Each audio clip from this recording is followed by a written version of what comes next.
All right, first off, real quick, thank you to everyone who has subscribed and watched any content, whether it's one video, all videos, whatever it is. I want to say thank you, truthfully, and pushing and being a fan of, I'll say, healing.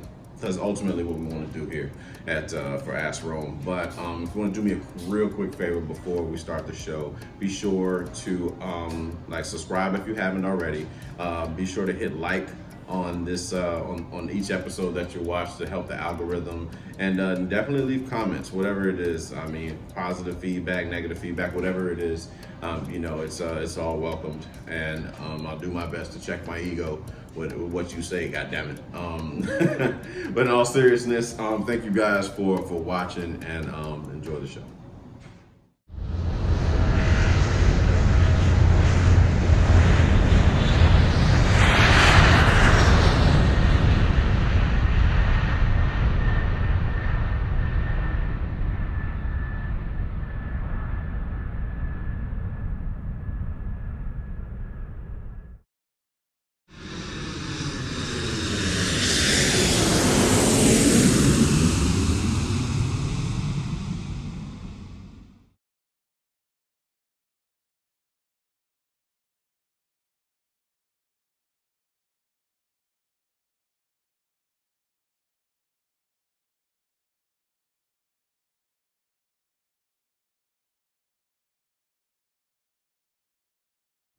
Whatever you see in a person, when you meet them, it only gets worse throughout.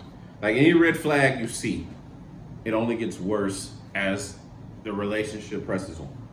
So you want to ensure that the individual is doing the work to repair said thing.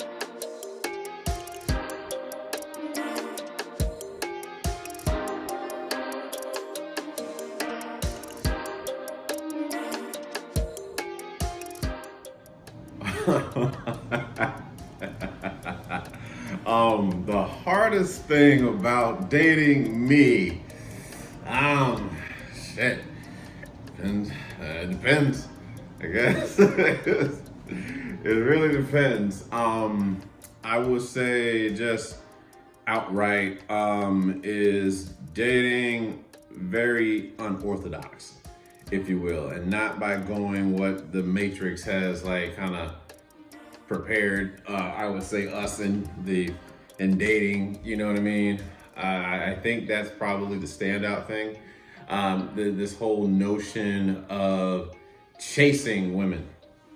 I'm not doing that no more.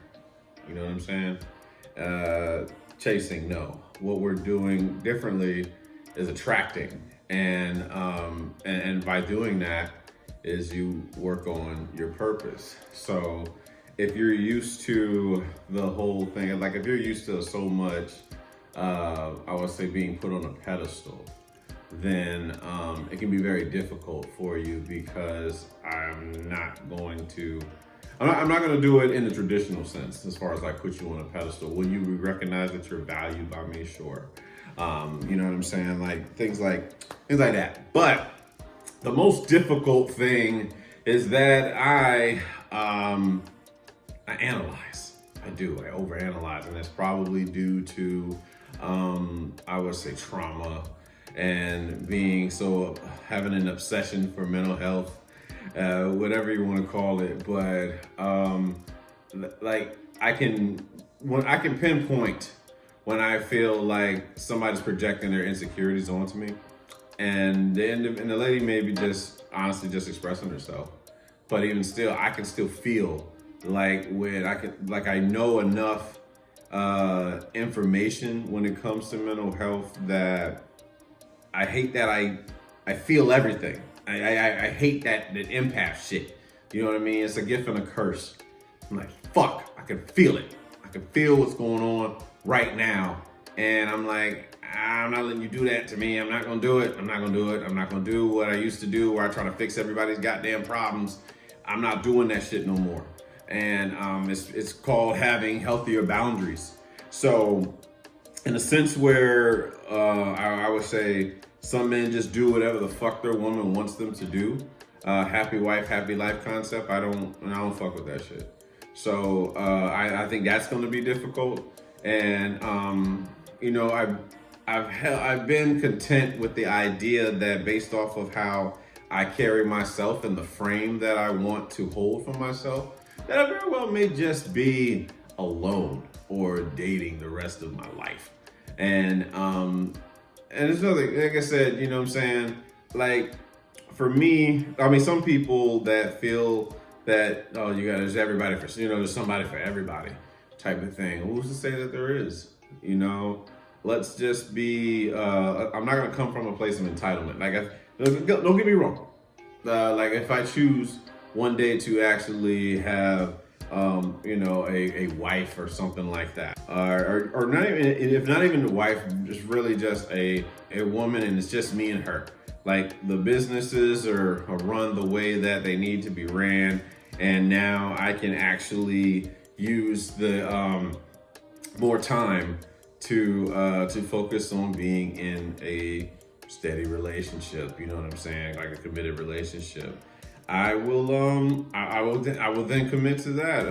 But I'm just not entitled to it. I'm not one of those people that feels like they're entitled to somebody to live the rest of their days with. You know what I'm saying? Like, I'd be appreciative, I'd be grateful if indeed that woman developed that chemistry and it's all at the same time, because sometimes you can create chemistry and that person's married or you know what I mean, like, or like if it's not married, like they just got out of a marriage, they just got out of a relationship, they got, I don't know, they got some shit, there's something going on that is not it's not able for it to happen, or it could just be me choosing not to be in some shit right now. But I would definitely say that, like, the overanalyzing, the trauma, like dealing with triggers and traumas, and an aspect, and another aspect too is I self-soothe. Like, I really do enjoy my alone time and dealing with certain things. And a relationship is teamwork. It is. I understand it's teamwork. But getting over past traumas, getting over people that you value letting you down, and not everybody's gonna do that. But you ain't got time to figure that shit out. You know what I'm saying? It's only so much energy that you can use, in one lifespan. So how many times are you just gonna continuously let people that you just gave blind trust to, without even, because you just knew it, you had it, you just knew that you were in good hands, only for them to show you that they were going to use you? And the truth is, like Bob Marley says, everyone's going to use you. Everyone's going to hurt you. It's finding out who's worth suffering for. And I think I'm still assessing that. I'm vetting, in my life, when it comes to the opposite sex, still vetting myself as to who would I suffer for, and more so myself. Like, that's another thing too. Like, another hard thing with dating me is the fact that I'm dating myself. Really, like me time. Again, it sounds wild to hear a man like kind of say these things, you know what I'm saying? But I don't give a fuck. I go to, I'll take myself to the beach. Literally, like, the beach is a very, very sacred place for me. And the reason why I say that, because I didn't realize the healing powers of the ocean. You know what I'm saying? Sitting out there, all that energy that you got, the negative energy, just gets released into the ocean. like trying to incorporate, trying to learn how to be a team player. Not even just a team, not even say a team player, because I'm fine with that. I mean, I go to work and stuff like that. I can be a team, somewhat of a team player, but it's more so learning finding someone who can operate as an individual in a relationship. I think that's difficult because that's how I am, you know, like I don't have to rely upon somebody to get shit done. I can get all the things that I want to do, I can get done by myself. And like, I think in dating sometimes there's a sense of reliability that you have. Like some folks in relationships, they won't watch a certain episode because their partner's gonna get upset. It's a fucking TV show. Yeah, I get it. You want to create the memory, and that's great, but it's a fucking TV show. I just care about you.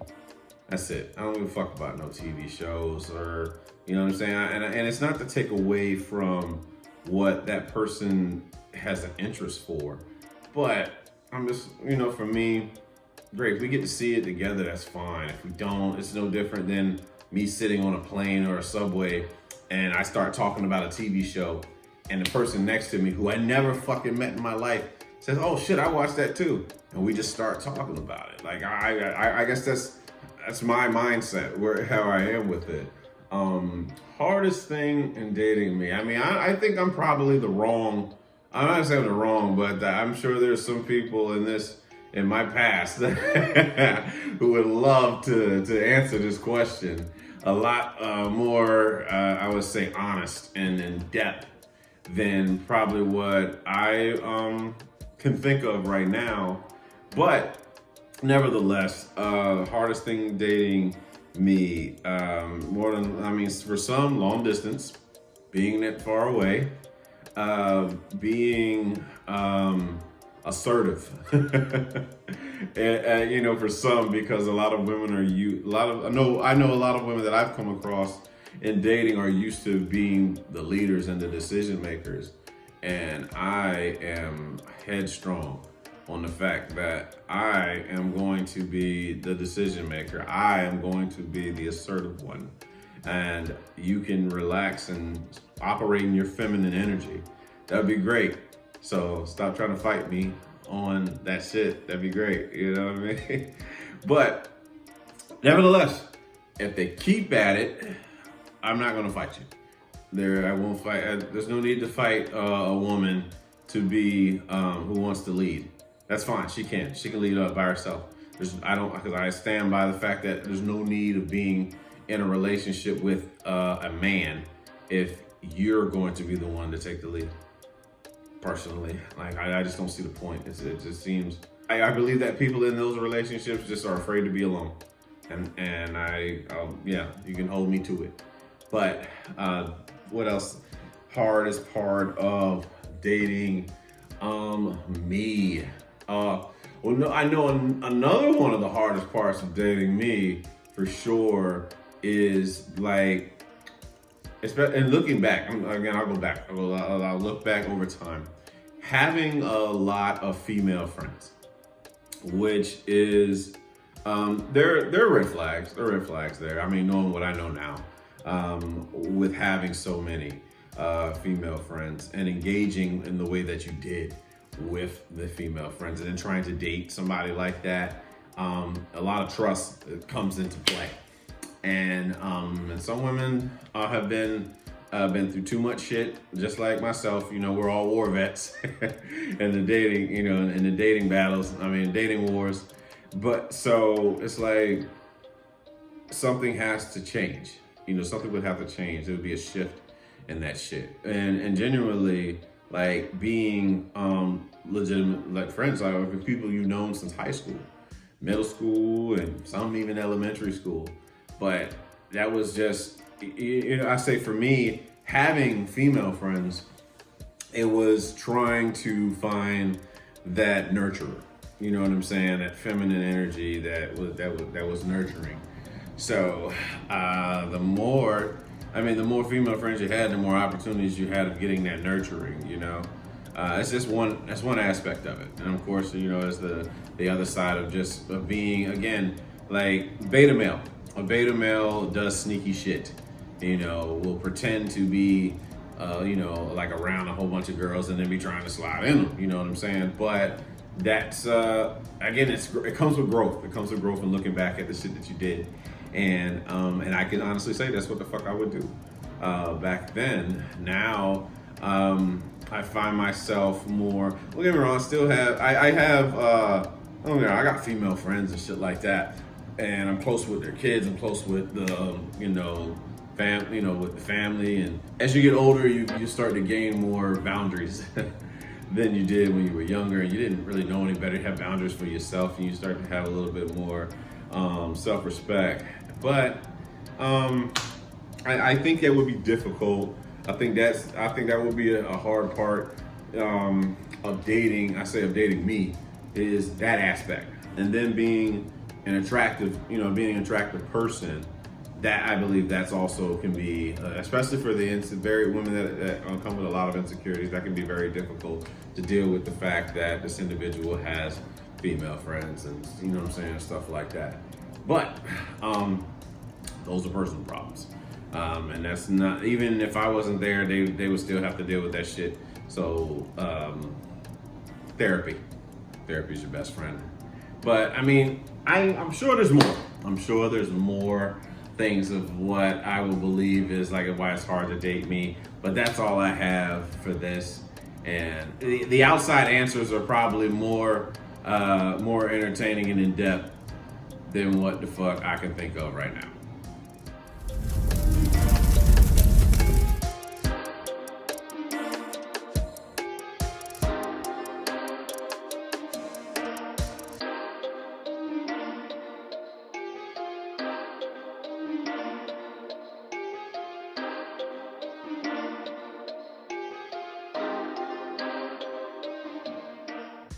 Can you commit to one person? Okay. Short answer, yes. I sure the fuck can. I sure can. As for right now, I am laser focused on this idea, this dream that these ambitions that I've had for myself since I read Rich Dad Poor Dad back in Miami, right before I left Miami in 2020, like March of 2020. So my mind is really focused on these goals, these particular goals that I have for myself. So I don't allow myself to get so caught up, if you will. And even then, I wouldn't allow myself to be caught up so much with my emotions when it comes to a woman that I'm seeing, for the simple fact that I have to hold the frame and I have to be on my purpose. And because if I lose sight of my purpose and I lose sight of my frame, I lose sight of myself as a man. And that is what drives a man, truthfully, the purpose. And those women that value, the assertive man, the type of man that steps up and does things and makes things happen, they understand why the purpose comes first. And but committing to one person, yes. I mean, I've done it in the past, I believe. Yeah. Yeah, I did. I was young. I mean, it's different now, you know what I'm saying? Like, I didn't know what I know now when it comes to relationships. I really believe my dating system was outdated for a very, very long time. I dated like I was in middle school. You know what I'm saying? So it's like, I didn't know how to get to know an individual. I didn't know how to set boundaries. I just was winging shit. There was no plan. There was no taking lead on anything. The girl would probably do most of the, don't get me wrong, I would do some assertive things, but a lot of stuff, it would be, in a relationship, it was like, well, what do you want to do? That type of thing. Instead of making a decision, like I believe I tend to do now. At least I aim to do now for sure. But can you commit to one? Yeah, of course. What it would take to do that? a lot of vetting, who's for you and who's for the ego. Seeing one is obviously seeing attraction. That's the first thing you see. Personality. Honestly, if an individual throws tantrums and things, like if they don't know how to manage their emotions on their own and they try to put that shit on you, it doesn't stop when you get into a relationship with them. It only gets worse. So you want to be with an individual who is very similar to your mindset. So if I'm on the type of shit that I'm on, where I can settle my own issues within. Don't get me wrong, venting is one thing, but I'm talking about the people that turn to you for answers and want you to fix their problems. No one is coming to save you. Only you can save yourself. So you're going to have to vent. You know what I'm saying? I mean, you're gonna have to fix your. You got to work within. You got to do the inner work. You got to do that. You got to do that shit. I'll be there to support you. I'll support you. I'll give you sound advice, and I'm not going to tear you down as a person I'm committed to, or even just anybody in my life, really. The friends, you know what I'm saying, family. You ask me advice and something like that. I'm not going to make the decision for you. I'm going to give you options so that you can make the decision yourself. And I think that's what life was kind of trying to tell me, of making decisions on my own, because I would turn to my parents, my mother, you know what I'm saying, more often than not, coming up. So when I would get into shit, what do I do, mom? You know, that type of thing. But as you get older, life shows you that those options aren't always going to be there for you. And you're going to have to make some decisions and take whatever comes with it. And it's scary. It's scary at times. It's challenging. But committing to one woman, again, like I said, vetting to find out these things, the tantrums, the PTSD, understanding her childhood background, and is she doing what it takes to work through those issues? Because again, whatever you see in a person, when you meet them, it only gets worse throughout. Like any red flag you see, it only gets worse as the relationship presses on.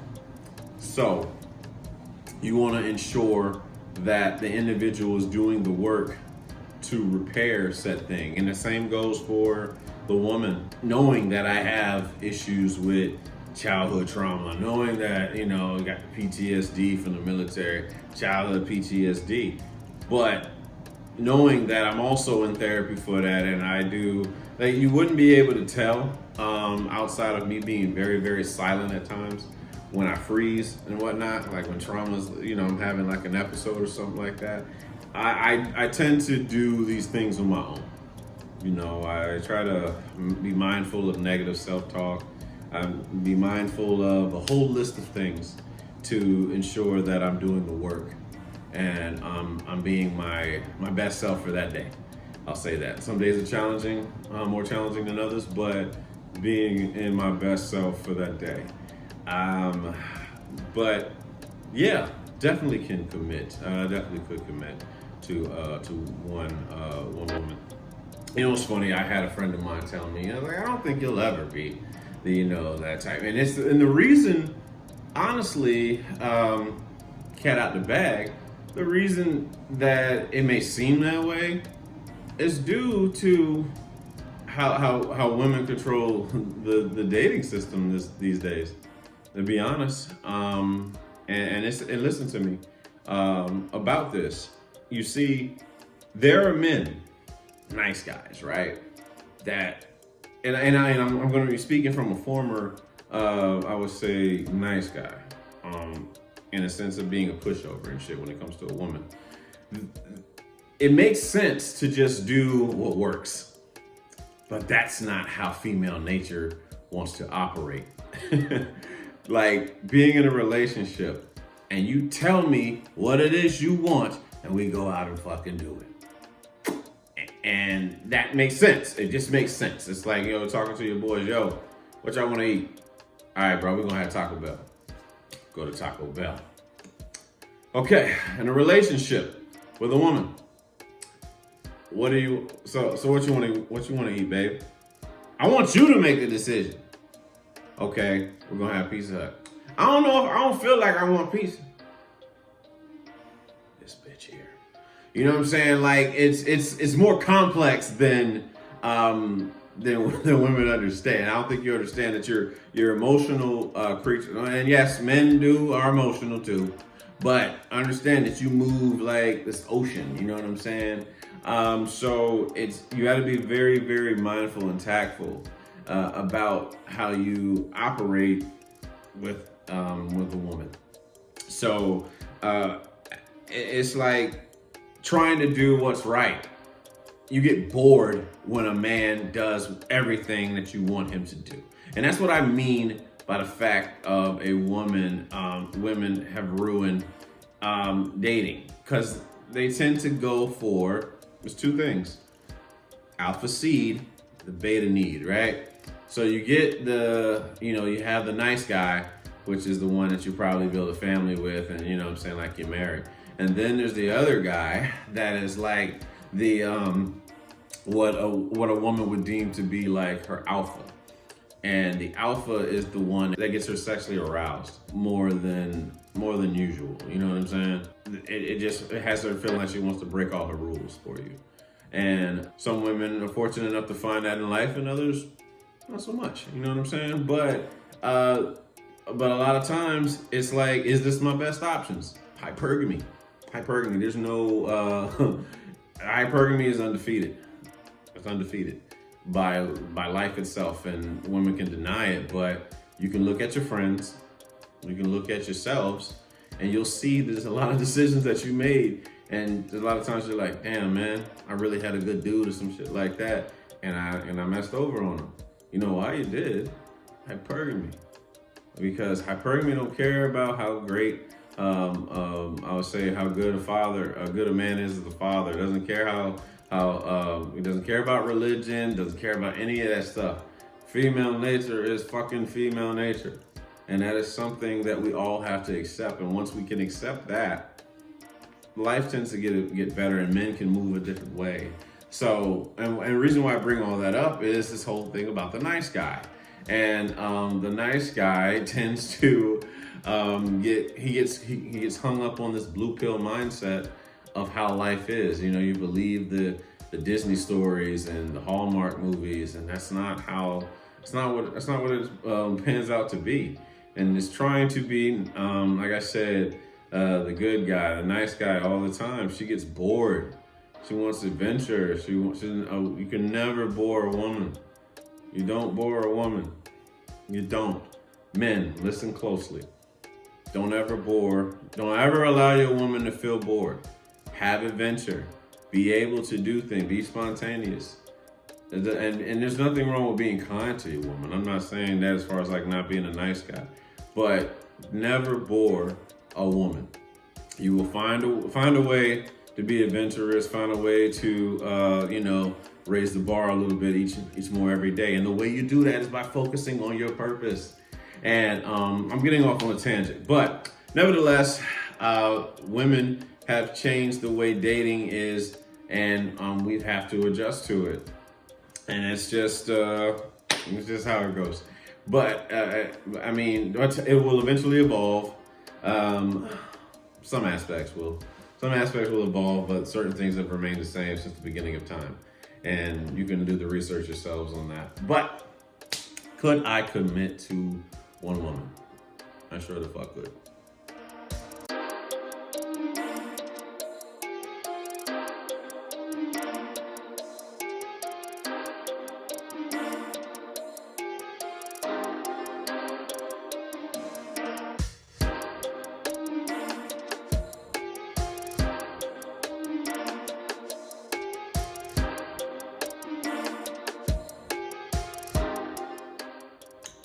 What annoys you the most about people? You know what annoys me the most about people? People don't realize how great shit is until it's gone. A lot of times. And myself, like, again, I include myself in all these things. I'm not talking about anything that I wouldn't say to myself, or I'm really talking to myself the entire time, in more ways than one. But like believing that you got so much time, and you take shit for granted. You take people for granted. You think that they're always going to be there. You think that family members you're gonna live forever, and you hold grudges, and then you're wishing that you could say something to them while you're standing over their casket. Well, another thing about people, friends, like when people are living right down the street from one another, you barely see each other. But then when you move away, it's like, then people want to see you. And you know what I'm saying? It's like, because you feel like you always have time. And that is something that we do not have. We do not have time. The only thing we have is the present moment. We don't even know if we're going to live to see tomorrow. And magically, we just take that shit for granted. Like, it doesn't matter, I'll get to it tomorrow. And there's always tomorrow. You know what I'm saying, Annie? When it comes to shit, trying to mend relationships when you know that they could take work, we push it off. We always got tomorrow, but then tomorrow doesn't come for some of us, and you got to sit with it, man. You really got to sit with it. I think about that where we don't know these people personally because they're celebrities and shit like that. But you look at the situation where Takeoff was killed from the Migos, right, last week, and after he died, they reported that Cardi B and Offset did a tribute to Takeoff. Now, before he died, they had issues going on, like as far as not talking and Offset being out of the group and Quavo and Takeoff kind of doing their own thing. And they even had issues with Cardi B. They even said they went on Drink Champs saying that Nicki was better than Cardi B, and it's personal preference and shit like that. But I'm pretty sure that was a little, but the way it was said, it was just very deliberate, like almost petty. It could be perceived as petty. But it's like, why did he have to die in order for them to kind of make amends versus getting over whatever the small shit? That's what I mean, is that shit don't matter when you looking at somebody in the fucking casket, yo. It don't fucking matter no more. It's over. And so if it doesn't matter when you standing over the casket, it damn sure didn't mean it couldn't have been that much when they were alive. It's just you dealing with, your own emotions and not able to get over yourself. And that's the beauty of mental health, when you can see that nothing anyone does is ever about you. I don't care if they hauled off and physically hit you. It's not even about you. It's about the pain that they're going through on the inside, and they took it out on you. And depending on how you are healed inside will determine how you respond to that shit. Now, I'm not telling you to go haul off and hit me and think that shit gonna be okay, because we're gonna have a problem. However, I know that you hit me had nothing to do with me, but yeah, just people. Annoys me about people. You know what annoys me about people? People will, especially in the social media age, they'll be offended by something and then turn around and do the same shit as like being petty in response online. You know what I'm saying? Like Kevin Hart, they looked up Kevin Hart's tweet when he was going to be the host of the Oscars, and he had said something about if his son were gay, he'd do something.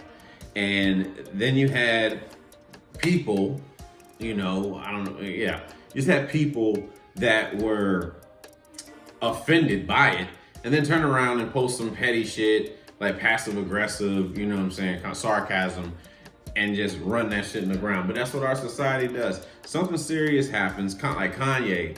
Kanye says white slaves matter or something like that, and then they'll turn around and be sarcastic towards Kanye. It's like SNL. Like SNL do shit like that all the time. Like they had issues with Trump. They were offended by some shit that Trump said, and then turn around and do a whole fucking skit about Trump. You know what I'm saying? Just parodying Donald Trump. But that's what we do. That's what our society does. And I'll tell you what's annoying, especially with this hip hop shit. So, rapper dies. whole bunch of people, rappers. Some make the shit about them and talk about like, you know, they find some way to make it about them, but then they say that we need to stop violence, and then they pursue to put more of the same rhetoric in the music because it jams. You know what I'm saying? You can't. I mean, the streets is just part of hip hop. Let's just be clear. The streets are a part of hip hop, so of course that certain material is going to be there. But then it's like, oh, we need to stop this violence and all this other shit. But we keep putting the message in the music. That's what it is. Now, granted, you know, it's not. I mean, don't get me wrong. They don't give shit like Jay-Z say. They don't give Al Pacino and Robert De Niro shit for making Goodfellas and, you know what I'm saying, movies like that when they do their work. But hip hop is also something about being real. That's something that hip hop decided to do. Those hip hop artists, they said, no, this is me. I do this shit for real.